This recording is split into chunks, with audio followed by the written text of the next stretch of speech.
ಸತ್ಯ ಇಲ್ಲ ಒಳಗಿದಾರ ನೋಡ ಕಳಿಸಿ ಒಳಗಿದಾರ ಕಳಿಸ್ಕೊಡ್ತೀನಿ ಸರ್.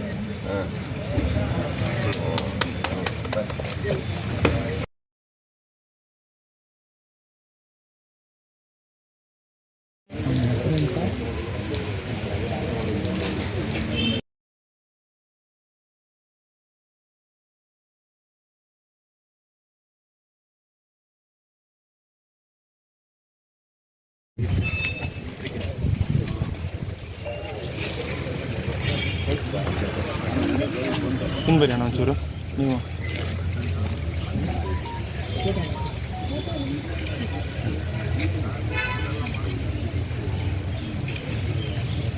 Okay yes sir. ಒಳ್ಳೆ ಬಿಸಿಲು ಬಂದಿದೆ. Okay sir, thank you.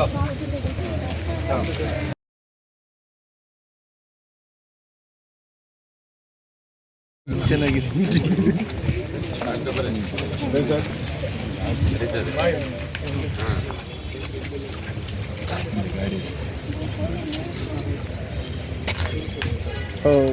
ಸರಿ.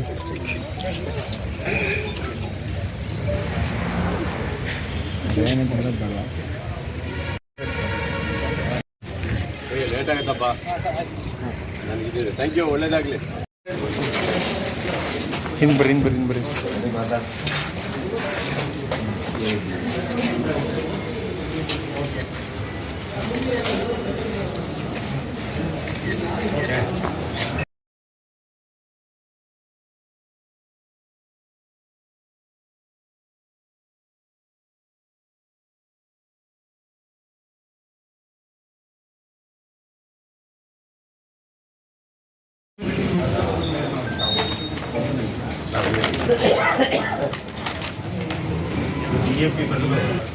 ರೈತರಿಗೆ ರಸಗೊಬ್ಬರದ ಬಗ್ಗೆ ಒಂದು ಮಾಹಿತಿ ನೋಡಿ.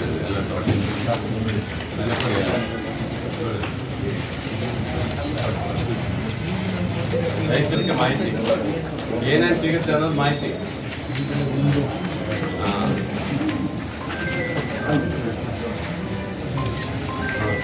ಓಕೆ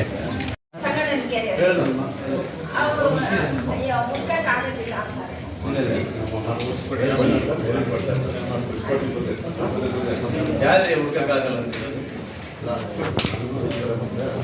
ಅಲ್ಲಿ ಇದೆ. ಅಲ್ಲ ಹೇಳೋದು ಯಾರು ದನ ಕಾಯ್ತಾನೋ ಏನು ತಿಳ್ಕೊಂಡೆ ನಾನು. ಅಲ್ಲ ಹುಡ್ಕಕ್ಕಾಗಲ್ಲ ಅಂದ್ರೆ ಏನು ಅರ್ಥ ಏನು? ಕಷ್ಟೇ ಇಲ್ಲ ಅವಳು ಈ ಏಜಿಗೆ ಬಂದು ಇಲ್ಲಿ ಕುತ್ಕೊಂಡಿದ್ದಾರೆ ತಹಸೀಲ್ದಾರ್ರೆ. ಪಾಪ ಎಮ್ಮಗೊಂದು ಹೆಲ್ಪ್ ಮಾಡೋಕ್ಕಾಗಲ್ಲ ಅಂದರೆ ಅವ್ನು ಯಾವ ಥರ ಇರ್ಬೋದು ಅವನು ಕೇಶವಕರ್ ಅವನು ಕಷ್ಟೇ ಇಲ್ಲಿ. ಇವು ಎಮಿಡೆಂಟ್ಲಿ ಕಷ್ಟ ಅವನು ಕುತ್ಕೊಳ್ಳೋದು ನೀನು ಮಾತು ಕಳಿಸ್ತೇನೆ ನಾನು. ಪಾಪ ಅಲ್ಲಿಂದ ಬಂದಿದೆ, ಹಿರಿಯರ್ಕದಿಂದ ಬಂದಿದೆ. ಸ್ವಲ್ಪ ದೂರನಾ? ಯಾವ್ದು ಕಿಟ್ ಇದ್ದ? ಕೋವಿಡ್ ಕಿಟ್ಸ್ ನೆನ್ನೆ 600 ಬಂತ. ನೆನ್ನೆ ಹೇಳಿದ್ರು 600 ಕಿಟ್.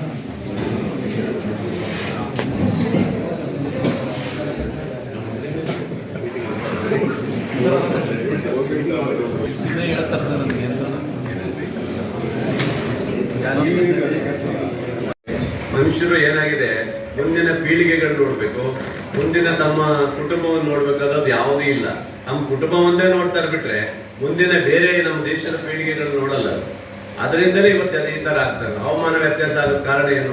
ನಮ್ಮಲ್ಲಿ ಕರ್ನಾಟಕದಲ್ಲಿ 1 ಪಾಯಿಂಟ್ ಏನದು ಇದು ಇರಬೇಕು ಫಾರೆಸ್ಟ್, ಅಲ್ಲಂದ್ರೆ 31 ಇದು ಪಾಯಿಂಟ್ ಇದು ಎಷ್ಟೋ ಇದು ಪರ್ಸೆಂಟೇಜ್ ಇರಬೇಕು.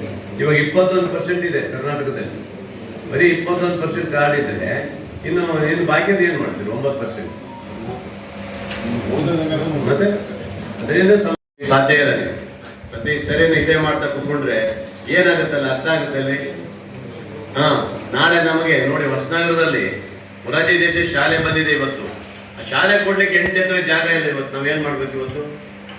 8 ಎಕರೆ ಜಾಗ ಕೇಳೋರಿಗೆ 3 ತಿಂಗಳಾಯ್ತು, ಇವತ್ತಿಗೂ ನಮಗೆ ಜಾಗ ಸಿಗ್ತಾ ಇಲ್ಲ. ಅಂದ್ರೆ ಎಲ್ಲ ಒತ್ತುವರಿ ಆಗಿ ಹೋಗಿದೆ ಎಲ್ಲ. ಈಗ ಬಿಡ್ಸಕ್ ಹೋದ್ರೆ ಮೈಮೇಲೆ ಬರ್ತಾರೆ. ಈಗ ಏನ್ ಮಾಡೋದು? ನೆಕ್ಸ್ಟ್ ನಮಗೆಲ್ಲ ಕಾಲೇಜು ಇನ್ನೂ ಎಲ್ಲ ಬರೋವಲ್ಲ ಇದಾವು. ಇಂಜಿನಿಯರ್ ಕಾಲೇಜ್ ಬರ್ಬೋದು, ಇನ್ನೊಂದು ಬರ್ಬೋದು. ಇವಕ್ಕೆಲ್ಲ ಯಾರು ಇದು ಮಾಡೋದು? ಎಲ್ಲಿ ಮಾಡೋದು? ಈಗ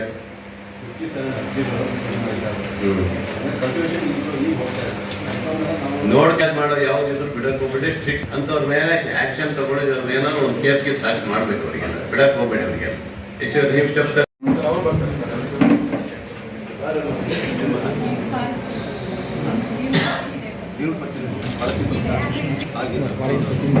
ಎಲ್ಲಿ ಹಿಂದ್ಗಡೆ ಮುಂದೆ ಬಂದಾಗ ಅವರಿಗೆ ಏನು ಇದು ಹುಡುಕಾಗೋದಿಲ್ಲ ಅಂದ್ರು, ಎಂಡಾಸ್ಮೆಂಟ್ ಕೊಡ ಅಂದ್ರು, ಅದು ಕಳ್ದೋಗ್ಬಿಟ್ಟಿದ್ವಿ ಅಂತ. ಈಗ ಸಿಕ್ಕಿದ್ರೆ ಫೈಲ್ ನೋಡ್ತಾರೆ, ಅದೆಷ್ಟು ಮಾಡ್ಕೊಡ್ತಾರೆ. ಹೋಗಿ ಹೋಗಿ ಹೆಂಗೆ ಹೆಂಗ್ ಬಂದೆ? ಒಳದ ಕಟ್ಟೆಗೆ ಬಂದು ಬಸ್ ಹತ್ತಿ ಬಸ್ಸಿ ದುಡ್ಡಿದ್ಯಾ? ಏ ಪೃಥ್ವಿ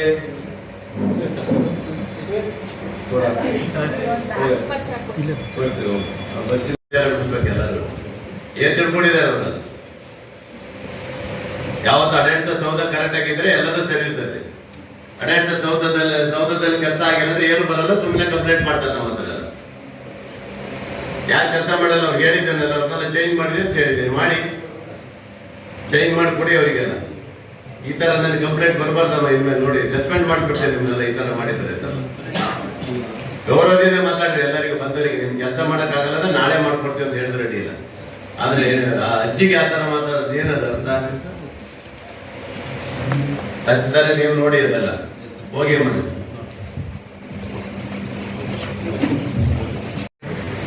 ಕಾರ್ಗಲ್ ಇಲ್ಲಪ್ಪ, ಕಾರ್ಗಲ್ ಯಾರು ಹೇಳಪ್ಪ, ಕಾರ್ಗಲ್ಲಿಂದ ಏನು ಅದು? ಹಿಂದೆ ಒಂದಿನ ಸತ್ಯ ಇರಲಿಲ್ಲ, ಈಗ 4 ದಿನದಿಂದ ಕಂಟಿನ್ಯೂಸ್ ಕೊಡ್ತಾ ಇದ್ದೀವಿ. ಈಗ ಎಲ್ಲ ಕಡೆ ನಮ್ಮಲ್ಲಿ ಮಾರ್ಚ್ 20, ಏಪ್ರಿಲ್ 30 ಮತ್ತು ಮೇ 30 ಟೋಟಲ್ 80 ಮುಗಿದಿತ್ತು. ಆಲ್ರೆಡಿ 58 ಸರಿ ಮಾಡ್ತಿದ್ದೀವಿ. 12 ಪೆಂಡಿಂಗ್ ಇದೆ ಸರ್, ಮಾಡ್ತಾ ಇದ್ದೀವಿ. ಯಾರು ಈ ಕಾಲದಲ್ಲೂ ಸಹ 5 ನಿಮಿಷ ಮೊಬೈಲ್ ಇಟ್ಕೊಂಡೇ ಇರೋಂಥವ್ರು ಇದ್ದಾರೆ. ಅಂಥದ್ರಲ್ಲಿ 3 ದಿವಸ ಕರೆಂಟ್ ಇಲ್ಲ ಅಂತ ಹೇಳಿದ್ರೆ ನೀನು ಯಾವ ತರ ಇರ್ಬೇಕು ಬರ ನಾವು? ಅಲ್ಲ ನಾವು ನಿನ್ನೆ ಯಾವ ಕಾಲದಲ್ಲಿ ಇದ್ದೀವಿ ನಾವು? ಇನ್ನು ಅದು ಪೈಪ್ ಲೈನ್ ತಾನೇ ಬಂದಿದ್ದದು. ಅದು ಪೈಪ್ ಲೈನ್ ಮಾಡ್ಬೇಕಾಯ್ತು, ಯಾಕೆ ಬಿಟ್ಟಿದ್ದೀರದು? ಹಿಂಗ್ ಮಾಡಿ ಈಗ ನಾವು ಯೋಗದಿಂದ ಮುಪ್ಪಣೆ ಮಾಡ್ಬೋದು ಒಪ್ಕೋತೀವಿ.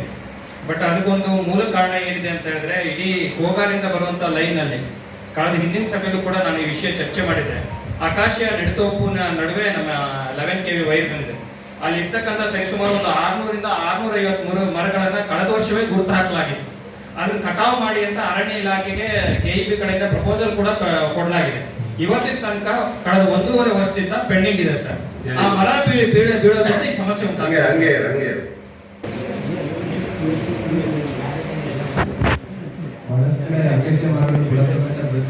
ಕಡ್ದಾಕ್ರಿ ನೀವೇ, ಅವ್ರನ್ನೇನು ಕೇಳ್ತೇನ್ರಿ? ಹಾಕಿ ರಿಪೋರ್ಟ್ ಕೊಡಿ ಅವ್ರಿಗೆ ಅಷ್ಟೇ. ಏನ್ರಿ ಮೋಹನ್, ಏನು ಮಾಡಕ್ಕಾಗೋದಿಲ್ಲ. ನಿಮ್ಮ ಇವ್ರು ಇರ್ತಾರಲ್ಲ, ಕಡ್ಸಿ ಹಾಕ್ಬಿಡಿ, ಅವ್ರು ಇಟ್ಕೊಂಡು ಕಳ್ಸಿಬಿಡಿ, ನೀವೇ ಮಾಡ್ಬಿಡಿ. ಇಲ್ಲಿ ಕೂಡ 1 ವರ್ಷದಲ್ಲಿ ನಂಬರ್ ಹಾಕಿದ್ದಾರೆ. ಇವತ್ತಿಂದ ಮರ ಕಟಾವ್ ಆಗಿಲ್ಲ ಸರ್. ಅಲ್ಲೂ ಕೂಡ 11 kV ಮೇಲೆ ಬೀಳ್ತಾರೆ. ಯಾನ ಚಂದ್ರಶೇಖರ್ ಅವ್ರ ಮನೆ ಹೋಗುವಂತ ಇದ್ರಲ್ಲೂ ಕೂಡ ರಸ್ತೆ ಮೇಲೆ ಬೀಳ್ತವೆ. ಸಿಗಂದೂರು ಹೋಗುವಂತ ಪ್ರವಾಸಿಗರು ಎಷ್ಟೋ ಸರಿ ನಮಗೂ ಕೂಡ ತೊಂದರೆ ಆಗಿದೆ. ಈ 2 ಸಮಸ್ಯೆ ಇದೆ ಸರ್. ನೋಡ್ಕೋಬೇಕಲ್ಲ, ವೈಲ್ಡ್ ಲೈಫ್ ಅವರಾದ್ರೂ ನೋಡ್ಬೇಕಲ್ಲ, ಆ ಭಾಗದಲ್ಲಿ ಏನೇನಾಗುತ್ತೆ ಅನ್ನೋದು ನೋಡ್ಬೇಕಲ್ಲ. ಯಾರು ವೈಲ್ಡ್ ಲೈಫ್ ಅಂಬರ್ಗೋಡ್ ಯಾರು ACF ಇದಾರ? ಅಂಬರ್ಗೋಡ್ಲೆ ಯಾರಿಗೆ ಬರುತ್ತ್ರಿ ನಿಮೀಗ? ಮತ್ ಸುಮ್ಮನೆ ನಿಂತ್ಕೊಂಡಿದ್ದೆ, ಸುಮ್ಮನೆ ಕೂತಿದ್ದಿಲ್ಲ ಅಲ್ಲೇ. ನಿಮ್ಮ ವ್ಯಾಪ್ತಿ ನಿನಗೆ ಗೊತ್ತಿಲ್ಲ ಅಂದ್ರೆ ನೀ ಏನ್ ಕೇಳ್ತ? ಸರಿ, ಅದೇನು ಅವರು ಇಟ್ಕೊಂಡು ಮಾರ್ಕ್ ಹಾಕಿದ್ ನೀವೇ ತೆಗಿಬೇಕಲ್ಲ ನೀವು. ಇಲ್ಲ ರೆಗ್ಯುಲರ್ ಬಂದ್ರೆ ಇವ್ರು ಬರ್ತಾರೆ, ಇವ್ರು ಮಾಡ್ತಾರೆ. ಅದು ಅವ್ರು DF ಹೇಳಿದ್ರೆ ಅದು ಹೇಳ್ಬಿಟ್ಟು ತಕ್ಷಣ ಕೇಳಿ ಅದು ಅದನ್ನ ನೋಡ್ಕೊಡಲ್ಲ ಅದು.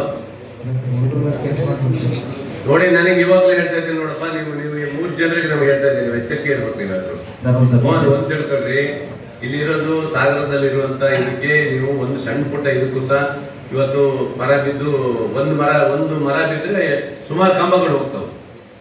ಅವು ಬೇರೆ ಕಂಬ ಬೇರೆ ಸರಿ ಇಲ್ಲ ಅಂತ ಹೇಳಿದ್ರೆ ರಮೇಶ್, ಅದು ಯಾವ್ದು ಕಂಪನಿ ಕಂಬ ಅಂತ ಲೆಟರ್ ಮಾಡಿದ್ರೆ ಅದು ಮಾತಾಡಿದ್ಮೇಲೆ ಮತ್ತೆ 2 ರೋಡ್ ಬಂದ್ವಿ ಅಲ್ಲೇ ಪ್ರೈವೇಟ್ ಮತ್ತೆ 2 ರೋಡ್ ಅದು ಬಂದಿದೆ ಒಂದೊಂದು ಡಾಕ್ಟ್ರು ಟ್ಯೂನಿಂಗ್ ಆಗಿರೋದಂತ ಅದ ಹಿಂದೆ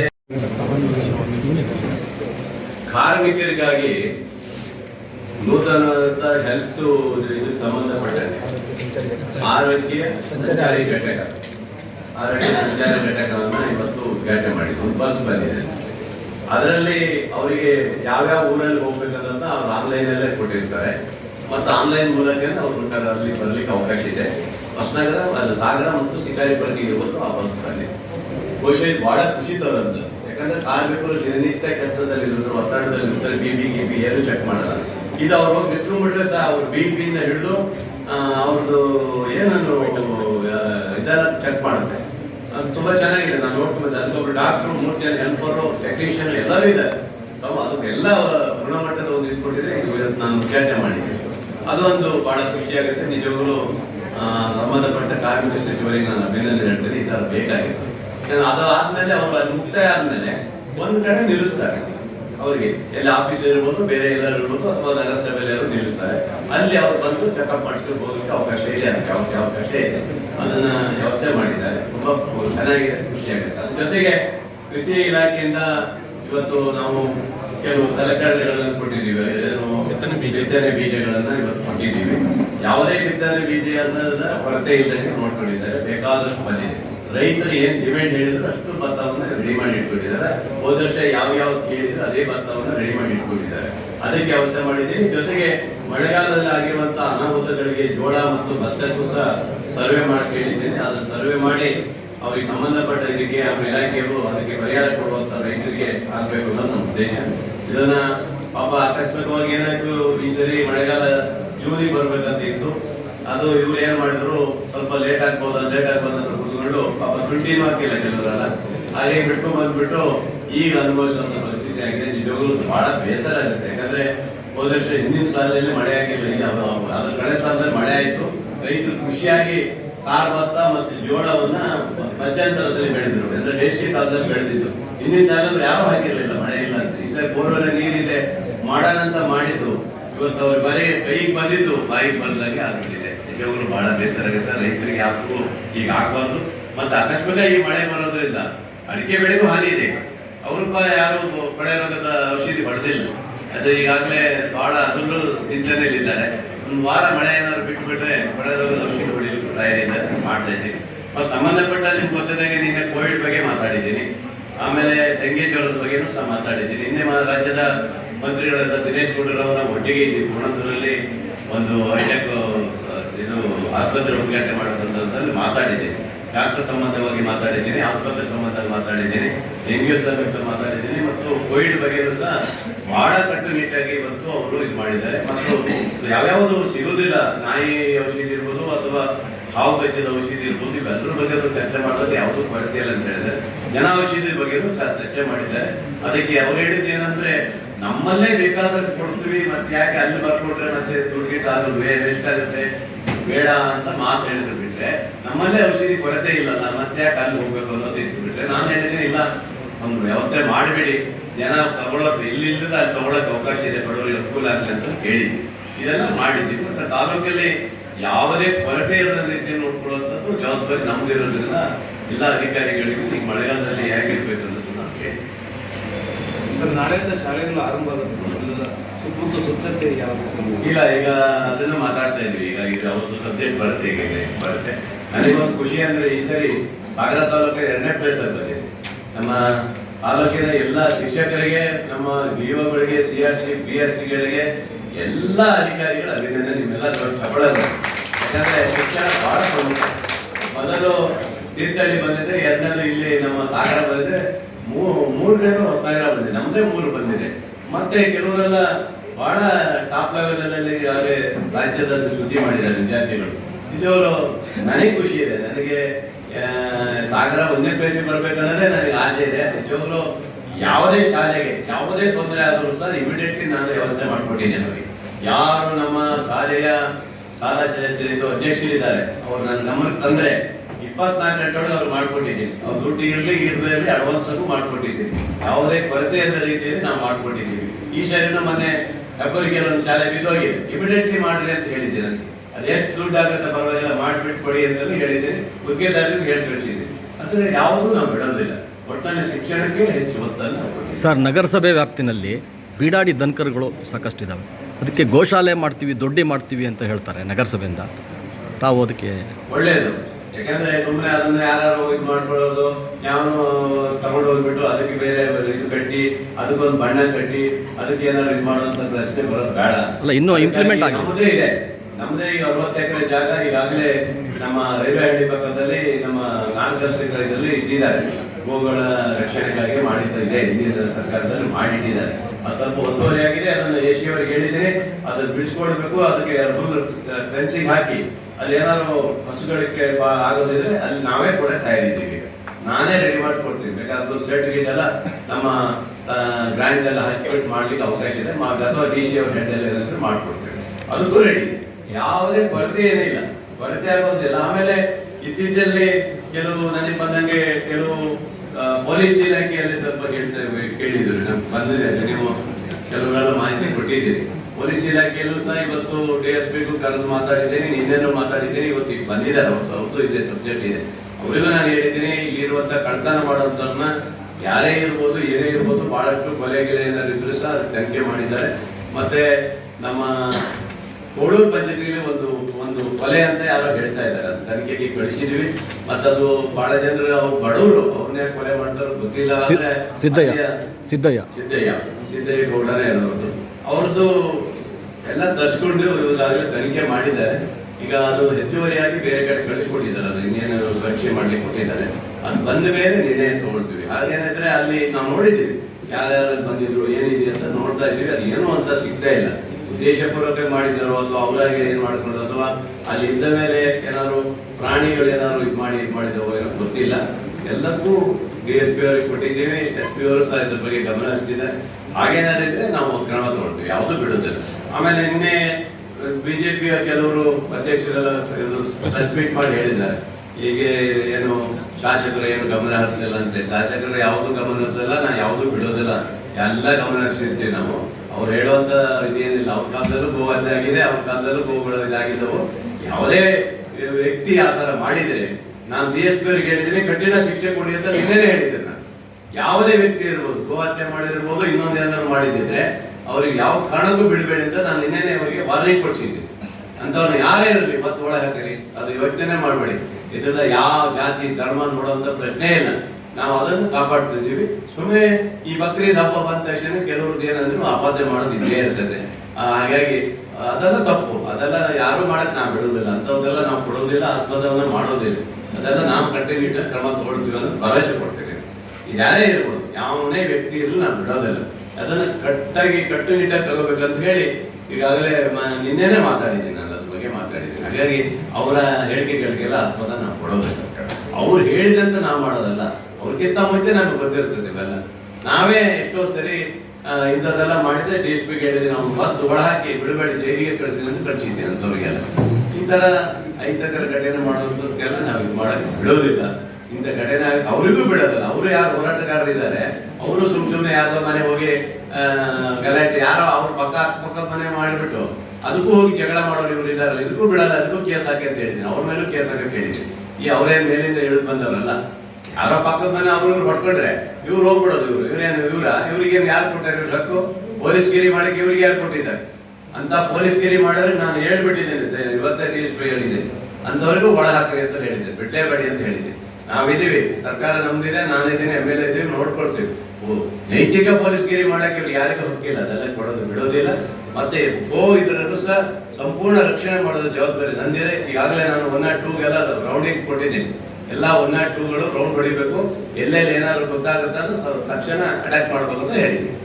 ಇಷ್ಟು ಕೊಟ್ಟಿದ್ದೀನಿ ಸರ್. ನೀವು ಹಿಂದಿನ ತಕ್ಷಣ ಸ್ಪಂದನೆ ಮಾಡೋ ಕೆಲಸ ಆಗ್ಬೇಕು. ಅದಕ್ಕೆ ತಗೊಂಡಿದ್ದೀವಿ. ಈಗ ತಗೊಳ್ತಾರದೇ ಅದಕ್ಕೆ. ಯಾರು ಸ್ಪಂದನೆ ಮಾಡಿಲ್ಲ, ನಿಮ್ಮ ಇದ್ರಿಗೆ ಹೇಳ್ತಾರೆ, ಈಗ ಬಿಡುವುದಿಲ್ಲ ನಾವು. ಆ ತರ ವ್ಯವಸ್ಥೆನೇ ಇಲ್ಲ. ಸ್ಪಂದನೆ ಮಾಡೋದು ಅಂತ ವ್ಯಕ್ತಿ ಕಳಿಸ್ಬಿಡ್ರಿ ಅಂತ ಹೇಳಿದ್ದೀನಿ. ನಮ್ಮಲ್ಲಿ ಏನು ಅವಶ್ಯಕತೆ ಇಲ್ಲ. ಹೆಂಗೋ ಈಗ ಟ್ರಾನ್ಸ್ಫರ್ ನಡೀತಾ ಇದೆ. ಅವ್ರು ಯಾರಾದ್ರೂ ಸರಿ ಮಾಡಿಲ್ಲ ಅಂದ್ರೆ ಅವ್ರಿಗೆ ನಾವು ತೆಗೆದು ಹಾಕ್ಬಿಡ್ತೀವಿ. ಅವ್ರು ಬೇರೆ ಬೇರೆ ಕಡೆ ಹೋಗ್ಬೋದು. ಅದರಿಂದ ಅದಕ್ಕೆ ಕರೆದಿದ್ರು. KDP ತಂದಿರೋದು ಅದಕ್ಕೋಸ್ಕರ. ಯಾರು ಸ್ಪಂದನೆ ಮಾಡಲ್ಲ, ಯಾರು ಕೆಲಸ ಮಾಡಲ್ಲ, ಅವ್ರ ಬಗ್ಗೆ ಗಮನ ಕೊಡೋಕ್ಕೆ ಬಂದಿದ್ದೀವಿ. ಸರ್, ನಿಮ್ಮ ಇಂದಿನ ಶಾಸಕರು, ಮಾಜಿ ಸಚಿವರು ತಂದಂಥ ಅನುದಾನದಲ್ಲಿ ನೀವು ಕಾರ್ಯಕ್ರಮ ಮಾಡಿಕೊಂಡು ಉದ್ಘಾಟನೆ ಮಾಡ್ತಿದ್ದೀರಿ ಅಂತ ಹೇಳಿ ಆರೋಪ ಮಾಡ್ತಿದ್ದಾರೆ ಸರ್ BJP ಅವರು. ಅಲ್ಲದೆ ಆ KSD MSIL ಅಧ್ಯಕ್ಷರಾದಂಥ ಸಂದರ್ಭದಲ್ಲಿ ಮಾಜಿ ಶಾಸಕರು ಅನುದಾನನ ಅಲ್ಲಿಂದ ತಂದಿದ್ರು ನಿಗಮದಿಂದ. ಇವರು ಕರ್ನಾಟಕ ಕೈಗಾರಿಕಾ ಅಭಿವೃದ್ಧಿ, ಅರಣ್ಯ ಕೈಗಾರಿಕಾ ಅಭಿವೃದ್ಧಿ ನಿಗಮದ ಅಧ್ಯಕ್ಷರಾಗಿದ್ದಾರೆ. ಅಲ್ಲಿನೂ ಅನುದಾನ ತಗೊಂಬಂದು ಸಾಗರ ತಾಲೂಕನ್ನ ಅಭಿವೃದ್ಧಿ ಮಾಡಲಿ ಅಂತ ಒತ್ತಾಯಿಸ್ತಿದ್ದಾರೆ ಸರ್. ಇದ್ರ ಬಗ್ಗೆ ಎಷ್ಟಿದೆ ಅಮೌಂಟು ನಮ್ಮದು ನಿಗಮದ ಎಷ್ಟಿರುತ್ತೆ ಅಂತ ಯೋಚನೆ ಮಾಡಬೇಕು. ಅವ್ರು MSIL ಬುಕ್ಕಿಂದ ಹಿಡಿದು ಪ್ರತಿಯೊಂದು ಮಾಡೋದ್ರಿಂದ ಅದು ಅಮೌಂಟೇ ಬೇರೆ ಇಲ್ಲ, ಒಳ್ಳೆ ಸ್ವಲ್ಪ ಅಮೌಂಟ್ ಬರ್ತದೆ. ನಮ್ಮಲ್ಲಿ ಆ ಥರ ಇಲ್ಲ, ನಮ್ಮಲ್ಲಿ ಆ ಥರ ತಂದು ಕೊಡುವಷ್ಟು ಇಲ್ಲ. ನಮ್ಮಲ್ಲಿ ನಾವು ಏನಿದ್ರು ನಮ್ಮಲ್ಲಿ ಕಟಾವು ಮಾಡಿಸೋದು ಬಿಟ್ಟರೆ ನಾವು ಕಟಾವು ಮಾಡಿಸೋದು ಆರ್ಡರ್ ಕೊಡೋದು ಬಿಟ್ಟರೆ ನಮ್ಮಲ್ಲಿ ಯಾವುದೂ ಆ ಥರ ಇಲ್ಲ. ನಮ್ಮಲ್ಲಿ ಫರ್ನಿಚರ್ಸ್ ಮಾಡೋಕ್ಕೆ ಅವಕಾಶ ಇರೋದು ಬಿಟ್ಟರೆ ನಮ್ಮಲ್ಲಿ ಬೇರೆ ವ್ಯವಸ್ಥೆ ಇಲ್ಲ. ಆದರೂ ಸಹ ಆಂಬುಲೆನ್ಸ್ ಕೊಡಲಿಕ್ಕೆ ಆಗುತ್ತಾ ನೋಡ್ತಾ ಇದ್ದೀವಿ ಅಷ್ಟು ಬಿಟ್ಟರೆ ಆ ಥರ ಎಲ್ಲ ಚಿಲ್ಲರೆ ಇದೆಲ್ಲ ಮಾಡ್ಲಿಕ್ಕೆ ಆಗಲ್ಲ. ನಾವು ವೈಯಕ್ತಿಕವಾಗಿ ಮಾಡೋಕ್ಕಿಂತ ಹೆಚ್ಚಾಗಿ ನಮ್ಮ ಅಭಿವೃದ್ಧಿ ನಾವು ಮಾಡ್ತೀವಿ, ನಮ್ಗೆ ಗೊತ್ತಿದೆ. ಅವ್ರದ್ದು ಯಾವುದೂ ನಮ್ಗೆ ಬೇಡ. ಅವ್ರು ಮಾಡಿದ ಒಂದು ಉದ್ಘಾಟನೆ ಮಾಡೋಣ, ಅವ್ರು ಮಾಡಿದ ಕೆಲಸ ನಾನು ಮುಟ್ಟದೇ ಅವತ್ತೇ ಹೇಳಿದ್ದೆ. ನಮ್ಮ ಕೆಲಸನೇ ಬೇಕಾಗುತ್ತಿದೆ.